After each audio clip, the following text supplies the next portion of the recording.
વડોદરામાં police ફાયરનો quick response, કેનાલમાં કૂદેલી યુવતીનો આબાદ બચાવ। વડોદરા શહેરમાં પોલીસ અને ફાયર વિભાગની સમય સૂચકતા અને સંવેદનશીલતાની એક ઉત્તમ દાખલો સામે આવ્યો છે, જેમાં કેનાલમાં કૂદીને આત્મહત્યા કરવાનો પ્રયાસ કરનાર યુવતીનો આબાદ બચાવ કરવામાં આવ્યો। મળતી માહિતી મુજબ આણંદની વતની અને વડોદરામાં ખાનગી નોકરી કરતી યુવતી સગાઈ તૂટી જતાં માનસિક રીતે ભાગી પડી હતી। આ દરમિયાન તે કેનાલના કિનારે ઊભી હતી। તેને જોતા સ્થાનિકોએ તાત્કાલિક પોલીસને જાણ કરી હતી। ફતેગંજ પોલીસ મથકના એએસઆઈ નિલેશભાઈ કટારા અને મહિલા કોન્સ્ટેબલ નીતાબેન ગણતરીની મિનિટોમાં ઘટનાસ્થળ પર પહોંચી ગયા હતા। પોલીસ દ્વારા યુવતીને વાતોમાં રોકી રાખવામાં આવી અને સાથે જ TP13 ફાયર સ્ટેશનને જાણ કરવામાં આવી હતી।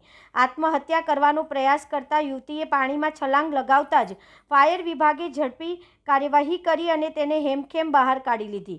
રેસ્ક્યુ બાદ ગભરાયેલી યુવતીને મહિલા કોન્સ્ટેબલ નીતાબેને હૂંફ આપતા કહ્યું, "હું તારી બહેન જેવી જ છું, હવે ડરવાની જરૂર નથી", જેના કારણે યુવતીને માનસિક સહારો મળ્યો હતો। પોલીસ અને ફાયર વિભાગની સતર્કતા અને માનવતાભરી કામગીરીના કારણે એક નિર્દોષ જીવ બચી ગયો હોવાનું માનવામાં આવી રહ્યું છે।